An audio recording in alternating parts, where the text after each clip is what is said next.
Welcome to Inclusion Bites, your sanctuary for bold conversations that spark change. I'm Joanne Lockwood, your guide on this journey of exploration into the heart of inclusion, belonging, and societal transformation. Ever wondered what it truly takes to create a world where everyone not only belongs, but thrives? You're not alone. Join me as we uncover the unseen, challenge the status quo, and share stories that resonate deep within. Ready to dive in? Whether you're sipping your morning coffee or winding down after a long day, let's connect, reflect, and inspire action together. Don't forget, you can be part of the conversation too. Reach out to joe.lockwood@seechangehappen.co.uk to share your insights or to join me on the show. So adjust your earbuds and settle in. It's time to ignite the spark of inclusion with Inclusion Bites.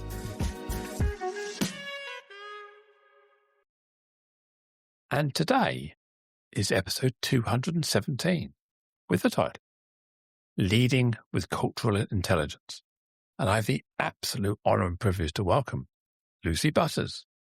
Lucy is an author, cultural intelligence master facilitator, and founder of Elembee, who works with individuals and organizations to strengthen inclusive leadership, intercultural competence, and collaboration in a globalized, complex world. And when I asked Lucy to describe her superpower, she said that it is her ability to build strong, supportive networks and communities and to connect people in ways that help them thrive, whilst always being willing to ask for support and bring others together with clarity and heart. Hello, Lucy. Welcome to the show. Thank you. That was a lovely introduction, Joanne. Appreciate it. Glad to be here. And absolutely made up to pieces, because you've been in this game, I think you said, since 2013, yeah. I think you said. 2013. Without giving your age away, that's 13 years working in cultural intelligence. Yeah. And before that, I was kind of doing so, but without the language. It's. I was asked in 2013 by the Leadership Foundation for Higher Education to design a course in cultural intelligence, and I thought, I've never heard of that language. But having my own business, which supported internationalization in universities, I thought, I'll go and do that, because you think you've got to say yes when you've got your own business. And then I discovered about it, and there just happened to be a certification going on with Dr. David Livermore. Anyone who's done any thinking about cultural intelligence will be familiar with that name, in Edinburgh, just quite close to me in Glasgow. So I had to go, and on discovering it, I thought, yeah, this approach makes sense to me. So cultural intelligence is not this new modern woke thing that's sort of come out of the woodwork in the last 2 or 3 years to disadvantage the supermajority of people out there. It is about helping people understand more about different cultures. Is that what it's all about? Absolutely. And the original research started in the year 2000 by now Professor Sunang in Singapore.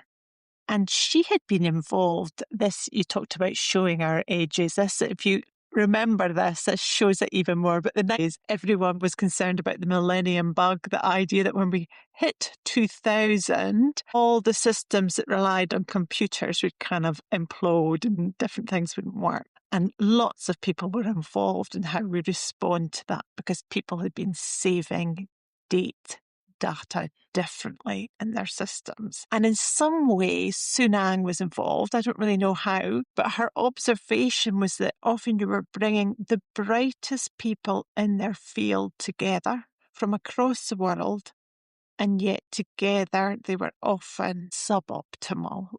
Has a decision been made? Who's to take that forward? What really did we agree? Did we not agree? And it got her fascinated in what sits below the surface in that kind of cultural piece that would enable people to communicate and work better together. So the research is quite over 2.5 decades it's been going on for. I was working in the IT field at the time. I was working for a bank in London at the time. Well, actually, just before the time. So at the time, I think we look back on it and think, well, that was a huge overhype, and people worried about their fridge freezer stopping working overnight or their microwave cutting out or something. And it was just a big damn squib. But I think that was down to the fact it was overhyped. That actually everybody out there who had systems with 2-digit date codes actually did something about it. Yeah. And it wasn't, we didn't just sleepwalk into the new millennia and watch these dates roll over and everything crashed. So, yeah, I think we did take it seriously at the time. Absolutely. And I think there was also that bit of it, you talk about fridge freezers and microwaves, there are also nuclear plants. There was big, Yes. serious stuff that when you looked at some of the elements linked to it, you realise the importance of us being able to interact well and communicate and agree things together. I think in the actual couple of years leading up to the year 2000, I actually started my own business. And one of the things I was doing was selling Y2K audits. And I was running around people's computers with a little floppy disk, putting it in, switching it on. It would give yes, this one's okay. And I've been putting green stickers on these and I was charging a fortune just to go around and run this little program on people's systems. Just tick, yes, tick. I yes. believe lots of people in IT need good money at the time, which wasn't the field I was in. I was in education. Yeah, absolutely. I suppose, being IT literate at the time, I appreciated the potential risk, but to the average small business, it was negligible. I mean, today it's a completely different world. All the systems are online. It's all SaaS systems. Very little investment in the local machine. So, your provider is going to sort most of it out. But at the time, it was interesting. But going back to where we started this conversation, it's really interesting that the master practitioner of cultural intelligence used that as a lever, if you like, or an instigator to see the different ways people reacted to the situation. Yeah, so the research was what enables some people to thrive and be successful, whilst others really struggle and fail across culture. And they discovered there are 4 capabilities that are consistently high with individuals and organizations that work well with cultural difference. And together they called them cultural intelligence.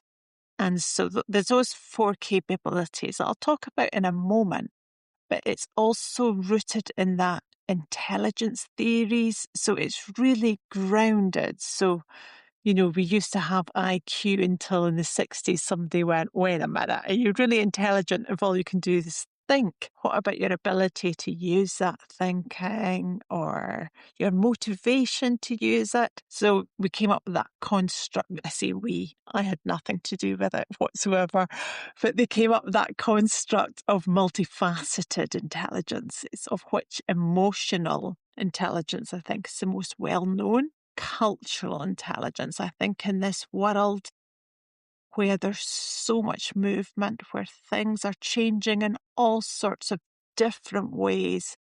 There's been research that shows it's more important than IQ and EQ in our complex, very changing, both organizations and societies and for people.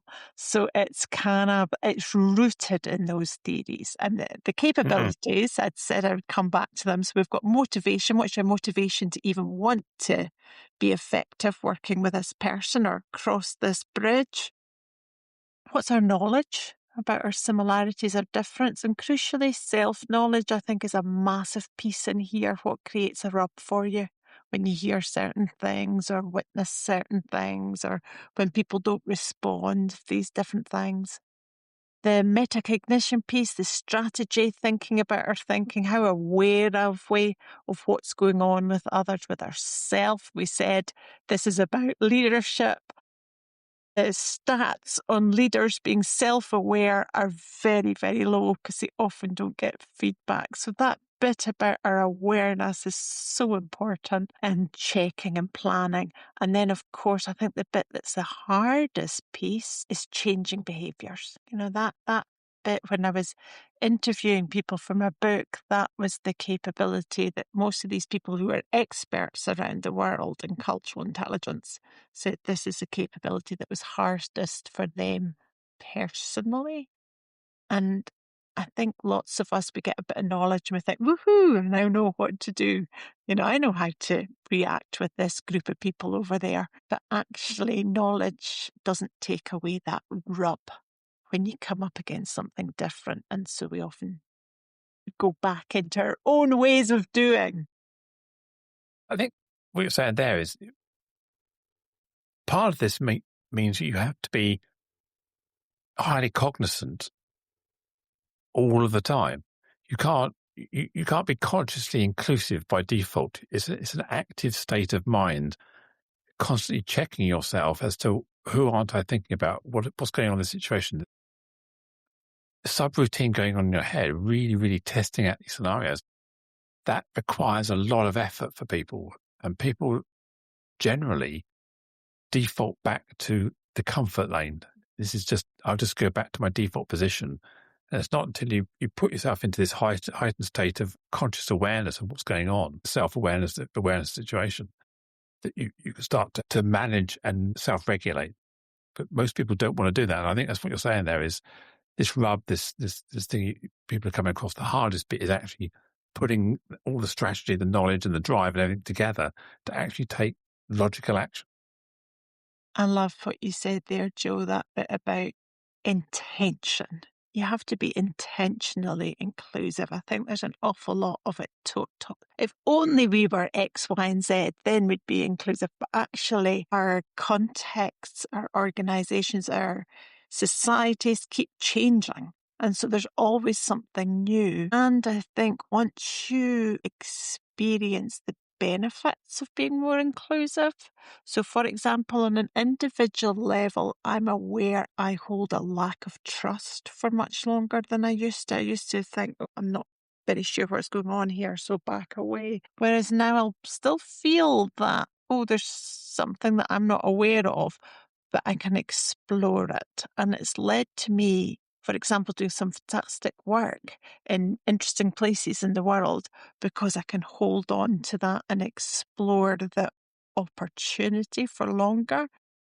And I think once people experience that there's benefits to inclusion, then you can kind of get drawn in. And you can't do it all the time. You're absolutely right. We need downtime. However, when we're at the start, for example, of projects, of programs, whatever, that's a really crucial time to be really paying attention and being really intentional.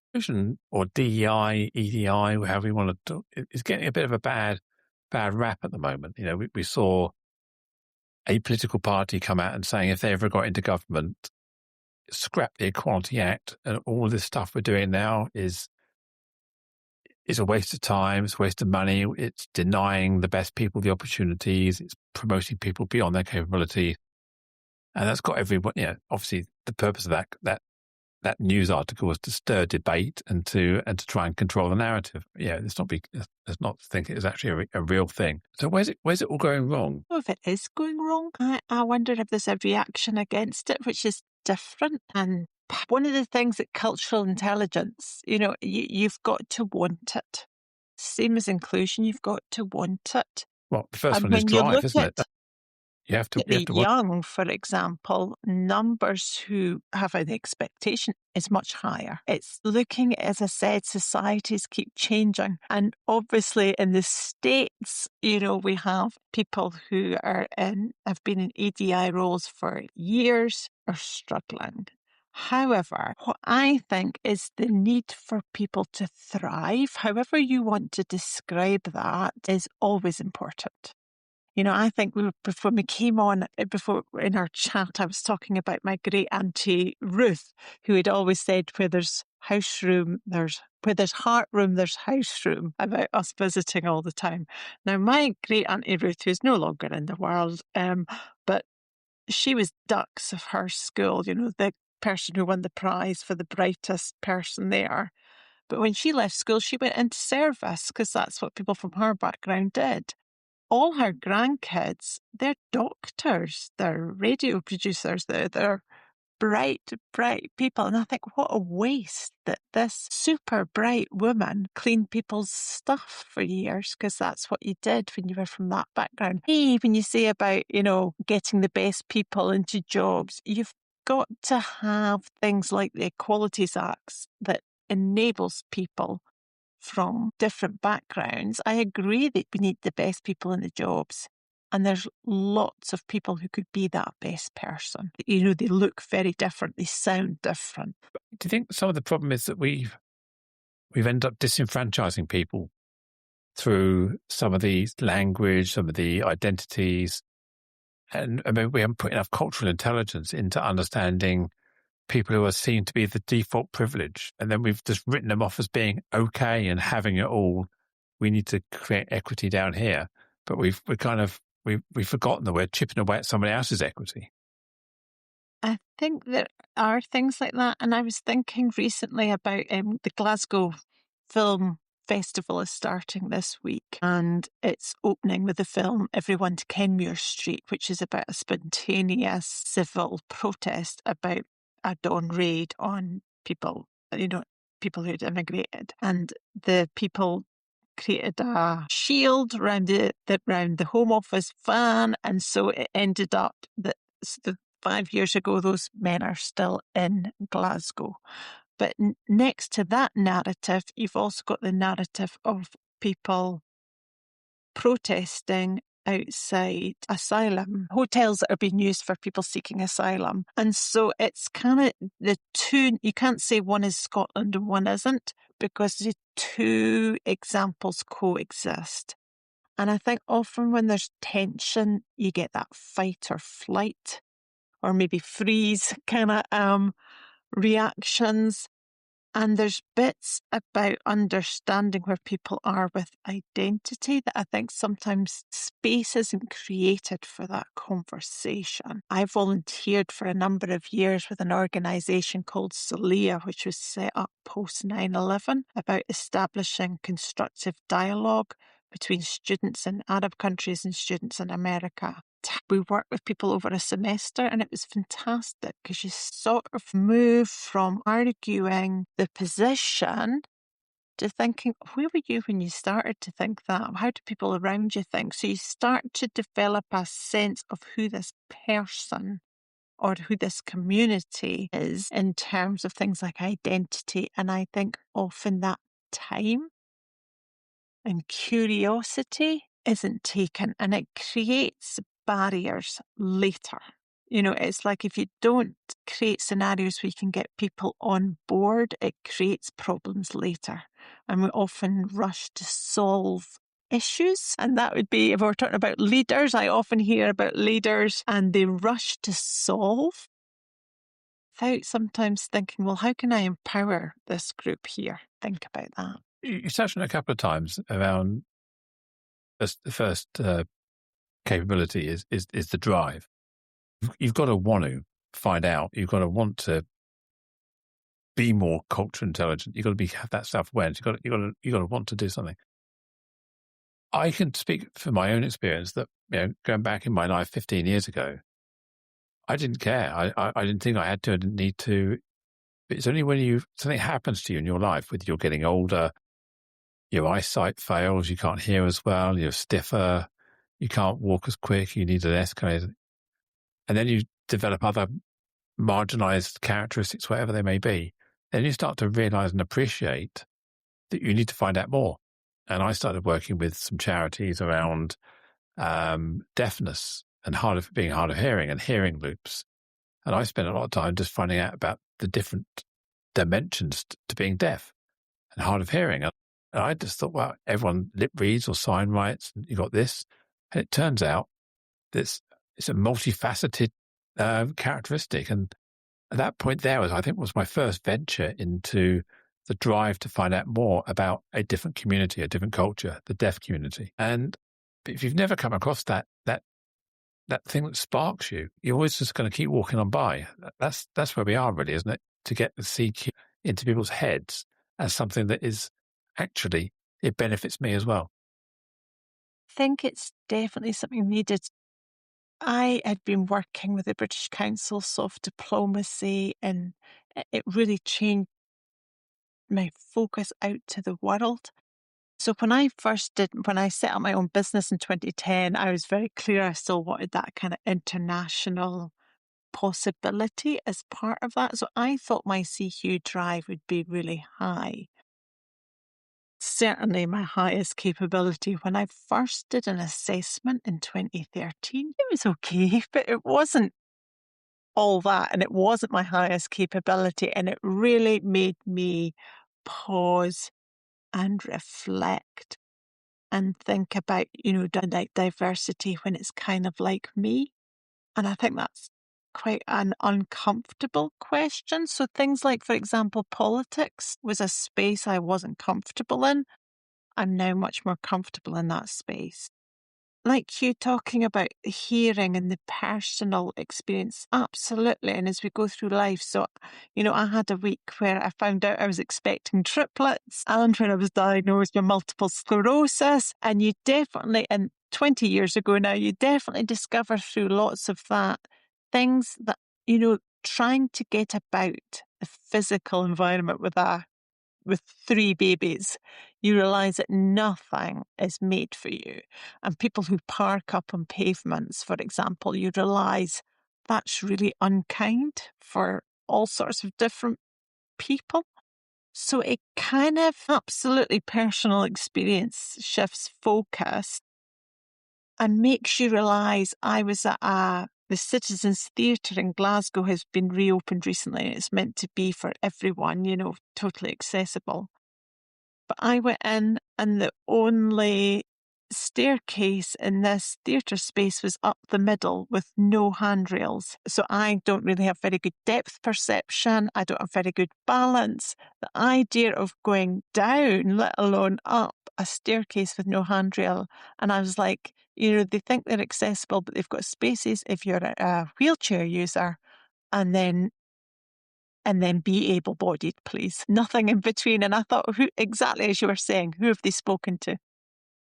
Yeah, and that's one of the, I discovered a shortfall in the Equality Act, is that to be classed as a disabled or a disability, it has to be something that is perceived over more than 1 year.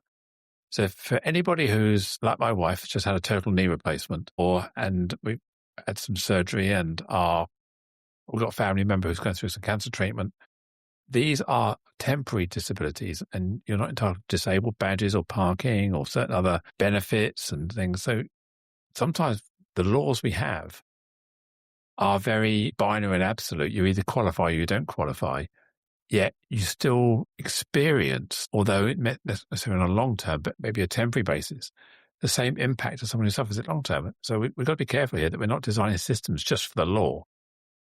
We're designing systems to, the equity to enable people to succeed. And I think that cultural intelligence aspect to understand how it impacts people who have that characteristic, albeit temporary.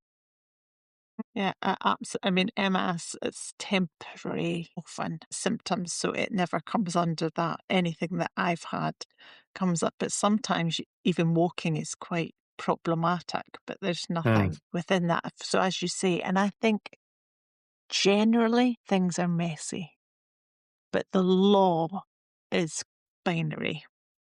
So we look to the law sometimes, but actually for organizations, they need to think about, in this more messy situation where we want people to contribute well because we want to achieve whatever it is that we're trying to achieve, how do we design things well in this, for this context, for this group of people, in our policies and procedures, which can't upend the law, but they can add nuance into it.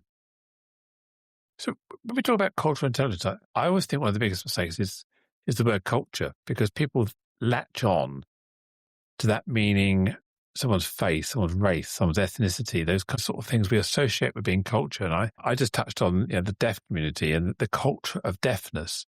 So we often think culture is just these, it's someone else's music, someone else's dress codes. But cultural intelligence is actually around the culture of menopause, the culture of feminism, the culture of whatever it may be. there's a whole load of little micro cultures that the cultural intelligence also allows you to use the same capabilities to explore those as well, doesn't it?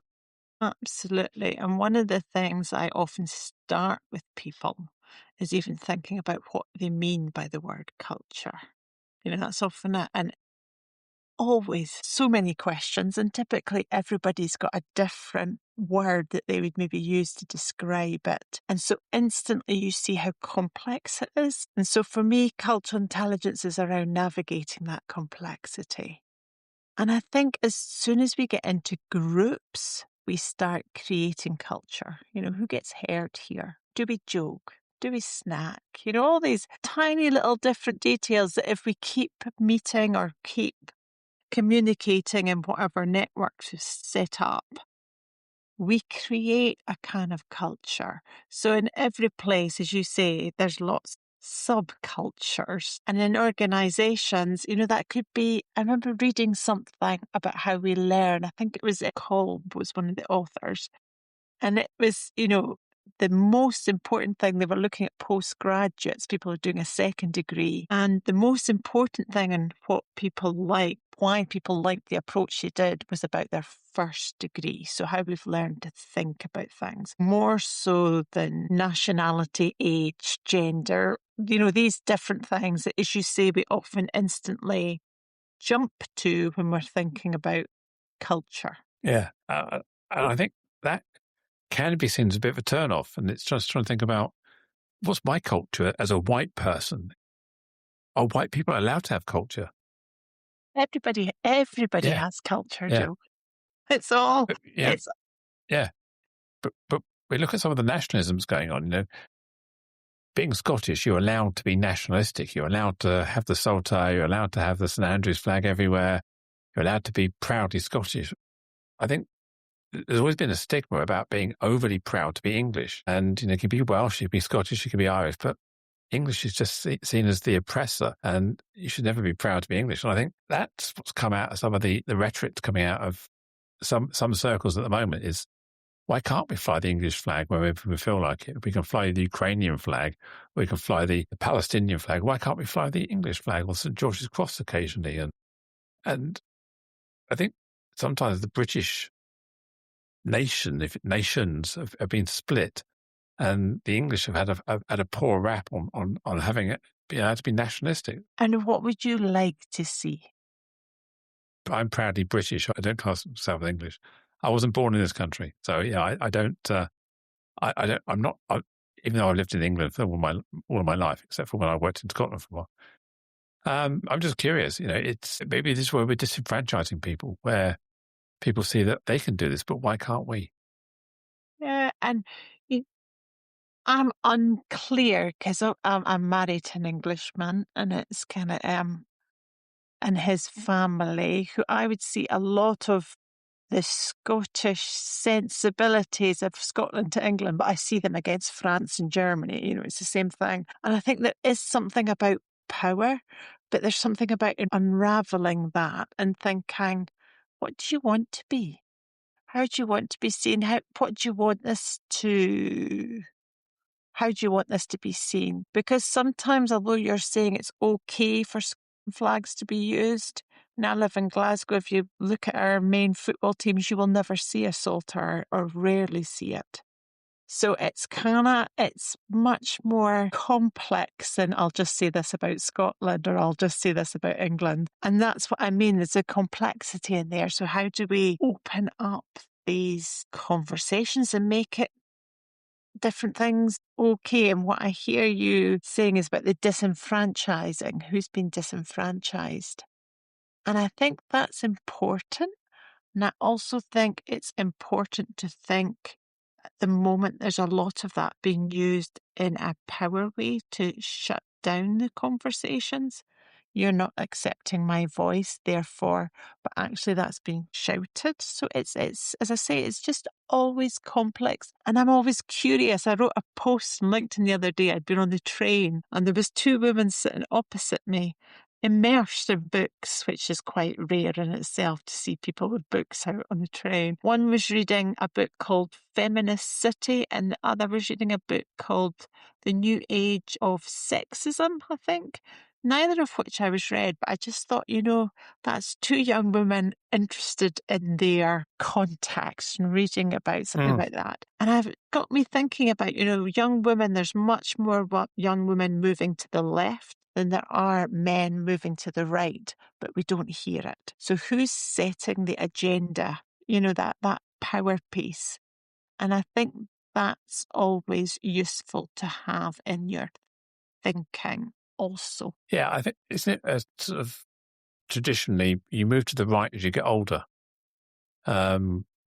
allegedly.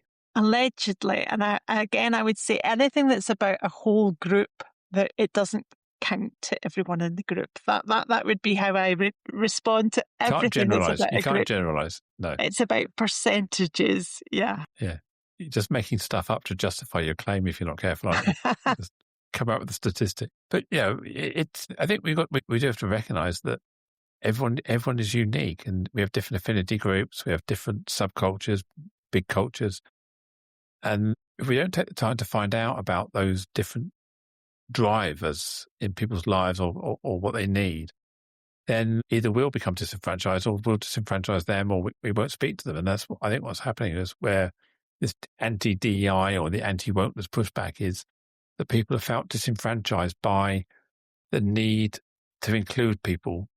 But some people are saying, well, hang on a minute, you're not including me in these conversations. You're telling me as a white man, I'm the problem. I'm, as a white person, I should be more sorry for the atrocities of slavery.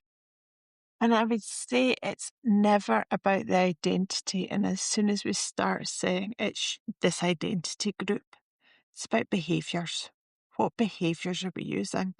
And I think most people will come in and this is a key thing for leadership. It's about what behaviours are you tolerating, or are you modelling, or are you valuing when you see it in others? So you're trying to encourage that behaviour. And I think we can get lost in conversations that are about identity, when what would be really useful is sometimes thinking, but actually it's not just about you understanding me and me understanding you. It's about what are we trying to do here? What behaviours will help us? That's a really good point. You can manage behaviours, but you can't manage or police people's identities. 100%. And if you set a behavioural expectation and people are meeting that expectation, that's all you can do. If it's just a discomfort, if it's just a kind of, I don't like that, that's not a valid reason to deny somebody or exclude somebody. It has to be a behaviour that you can quantify tangibly and manage. And also often that bit about not liking something and feeling that rub, that's the growth space.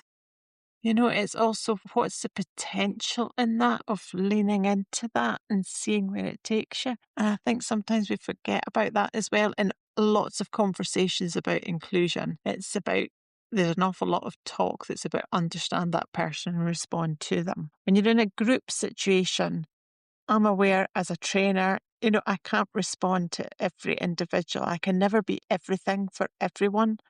At the same time, it's not possible. What we can do as a group is agree behaviours and, think about that and think about our purpose in the group. Well, going back to the 4 capabilities, I always think that, but the third one is really, really important, the strategy element.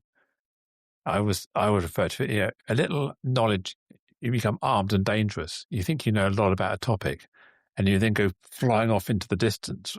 You jump straight into action without actually sitting with strategy for a while. And then that's where you kind of contextualize it, you test drive it, you pick it apart, you become really, really knowledgeable with lived experience, things like that. And a lot of people just jump straight into action.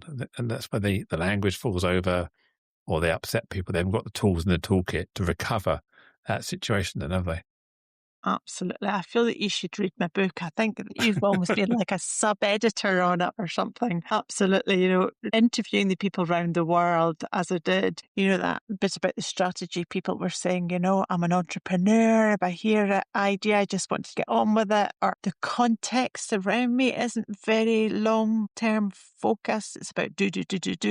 And many of us will have been in situations like that. But you're absolutely right. If you ask people when they've taken the time just to sit with their knowledge a little and think, okay, how will I impact in a more positive way with this group? And even having that thought and thinking about it, super useful. And then having I the think awareness afterwards to think, how did it yeah. go? And what could I have changed? And all these different things. What could I do That differently? constant feedback loop in your head, isn't it? It's Yeah. almost like, I do a lot of training on challenging conversations. One of the things is you're always trying to start with the end in mind. You want a positive outcome, whatever that may be. So if you're always in the conversation or in your head saying, I want this to be a positive experience, I want this to come out in a positive way, I want this to, and if I get it wrong, how do I I think about it as playing scale electrics. Remember, if you squeeze the trigger too hard, the car goes flying off in the corners. Yeah. So you got to try and find the right position on the trigger so the car goes all the way around the track. It doesn't go the fastest, but it goes steady. And it's trying to find that way of that feedback loop. If it keeps flying off in the corner, how do I correct? How do I go back? Where's my plan B or plan C or plan Z? Yeah. And that's that knowledge and the strategy coming together, though, isn't it? Absolutely. And I think, and also the motivation when you're saying, I want the outcome to be a positive one, you're seeing the whole CQ in action there. I think how you describe that. And I often think CQ is a development tool, but it's also a planning tool, and difficult conversations can be one of them. That bit about what does better look like? What's our motivation here? What do we know?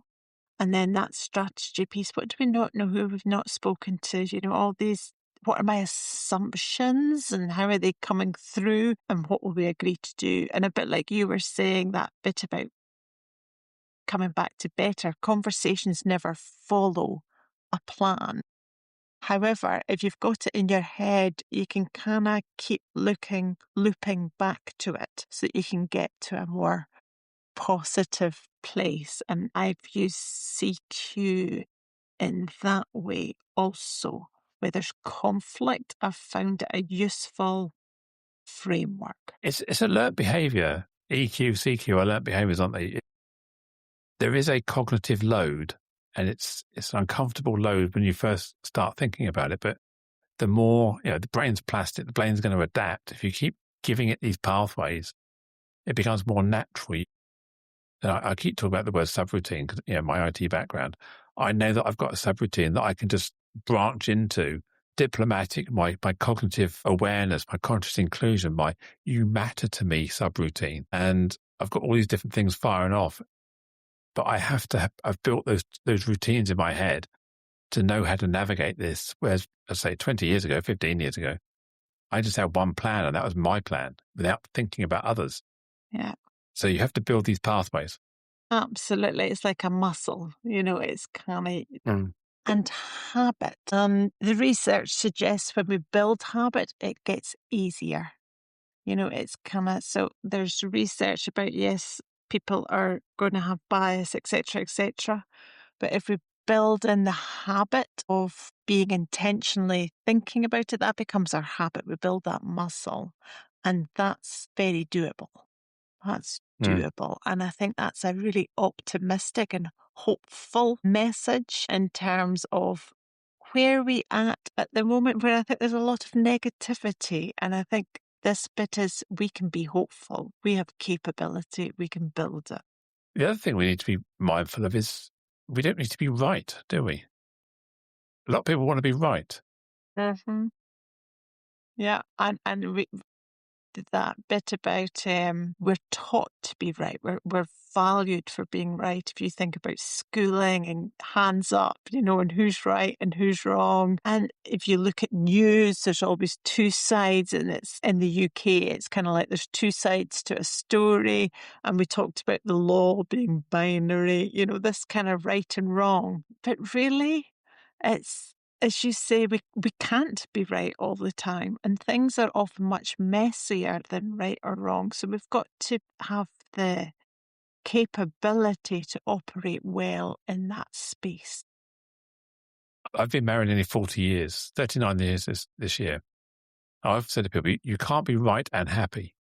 You certainly can't be right and be married. It's not about saying it's about compromise where everyone loses. It's about trying to find a pathway where everybody feels they've been respected, listened to, cared about, their thoughts are being investigated, considered. And you don't have to have your opinion all the time, but you have to feel that at least you contributed, and that's the belongingness, isn't it? Contributing to the overall goal. You care about me, you listen to me, my voice matters, even though I'm not always the chosen voice. Yeah, I love that. And I see that in my relationship with my husband. But I think about my dad as well. My dad was a minister of the Church of Scotland, a religious minister, and I am not religious, and so I know that I must have hurt him with that. That's not a comfortable thing for him. And I loved him entirely. But you can hurt the people you love and it still be okay. My dad was proud of me. We had a wonderful relationship. So absolutely, I love what you've just said and shared. My mum is quite religious. She goes to, the church is a fairly big part of her life. She goes to classes and something called Alpha. I don't know if that's a universal thing, but she does a lot of that. And she's never overtly religious, but she's got a deep faith. And she said something, it wasn't to me, she said something to my wife the other day, that she sees a lot of Christianity in me recently. And I thought, when she said that, I thought, what do you mean there? What do you mean is she sees a lot of good person in me that she never saw before. And she's equated that to the word Christianity. I don't equate it to Christianity. I just think about it being a decent human being who cares about others, which should be the basis of most religions in the world. But we often get confused and start a war because we want our deity to be more powerful than your deity or whatever it may be. So it's I think most of us want to get up in the morning and be good people, don't we? I think so. And I think you just came back to that bit about being right or wrong, my deity. That's Yeah. my way of thinking. And if we could explore that, a bit like going back, explore that in terms of, well, we all have different ways of thinking because we've all had different things that we've learned and different experiences, and that's shaped each of us. Even if it looks from the outside that we might think the same, if we got down into deeper there'd be areas where we're massively different, with people that you group together. It's just how it is. So I think just accepting that, and I think from your mum that would have been a compliment. It was. I took it as a massive compliment, and it made me realize. Actually, my mum has actually said to me that I've changed her outlook considerably since my gender transition, and she was, one might say, as a Daily Mail reading GB News watcher, she was not necessarily the most left-leaning person out there. So and I've introduced her to a broader perspective on life that she never had before, and I've caused her to question what she believes and thinks and sees the world differently, and maybe doesn't shoot from the hip as often as she used to. And for someone who purports to be a person of faith, she was maybe a bit too quick to be polarized. So I think I've helped her see a broader perspective. I was chatting to someone the other week, and they introduced me to my new favorite word, which I'd never come across in the past. Are you aware of this? The word of the century for me is equanimity. And is that about balance? Am I understanding that word? Yeah. So I always keep it on the screen so I remember it. And it's the ability to stay calm, balanced, and composed, especially in difficult, stressful, or emotionally charged situations. I always think of it to be able to hold space for two opposing views without feeling you can't cope with that. That paradox is there. Your rights, my rights, whatever it may be. You can sit back and go, I can live in this space with this confusion. I can live in this space with this conflict. I can maintain my calm and composure, and I can talk about this. And it's being able to sit with discomfort in these challenging conversations. I think it's a fantastic word, and I realize that it should be the heart of all of our being, if you like. When we're trying to build equity and systems and cultures and values and belonging and all this kind of stuff we talked about.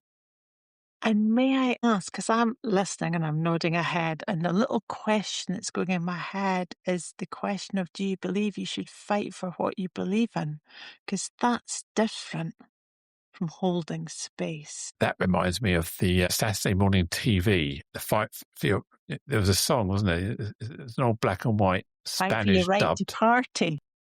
So that song is like, should you have to fight for your right?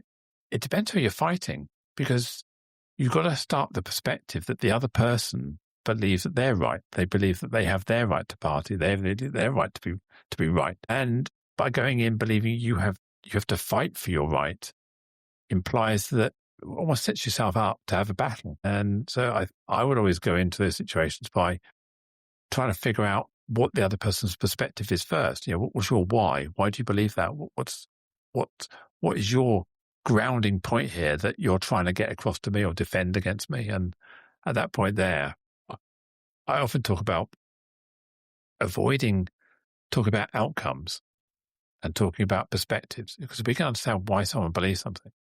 We don't have to agree. We don't have to agree with the outcome.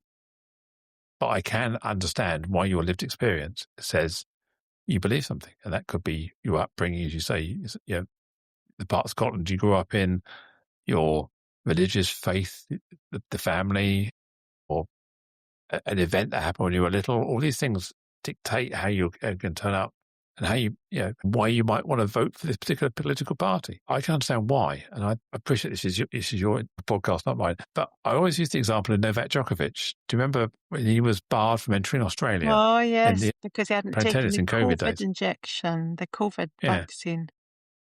So I'm a pro-vax person. As far as I'm concerned, roll my sleeve up and stick it in me, and whatever it may be. And I was determined to not like Djokovic over this.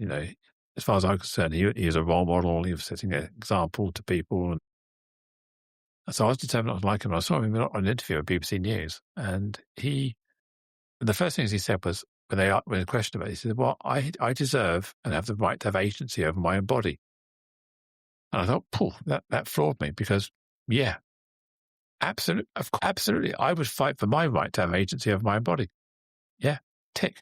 Agree. I agree with you. And then he took accountability and said, if that means I cannot enter Australia, I cannot compete in the tennis tournament, so be it. I will leave. I thought, wow. So he's got a principle, which is agency, and he's willing to be accountable for it and do what is right in the circumstance. I thought, this guy is so grounded. And I don't agree with not being vaccinated. I don't agree with what he did.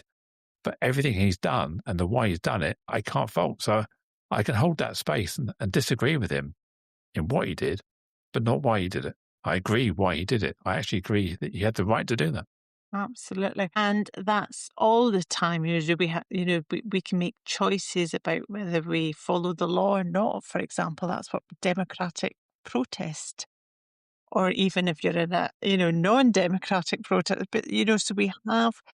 But there is that bit about accountability and holding space. It's so important for my work, that not taking judgment in. And as you just said in that story about responding to the Djokovic interview, being prepared to hear and think, all right, okay, I wouldn't have done that. However, I can see where you're coming from. And I think that's such an important part of developing others and working with others. Lucy, it's been absolutely fascinating. We've been yakking off for the best part of an hour and a half, including our little sojourn in the green room. We were talking, it's a shame we don't live closer, because I'd love to just meet for a coffee somewhere. I'm sure we could spend hours together just yakking about this. How can people get hold of you? And I want to find out more about your book. So people can get hold of me at lucybutters.com. That's the easiest place. Or you can search me down on LinkedIn, Lucy Butters. The book is Cultural Intelligence in Practice. It's available online. Most book retailers in the UK are Barnes & Noble in the States, but Amazon and other places, please get in touch if you can't find it, if you're in one of those places that Amazon does not reach. And the book is really talking to people who develop others. How do we inspire others? How do we build our cultural intelligence when we're working with other people? How do we keep that intentionality that we spoke to, whilst also inspiring others to develop theirs?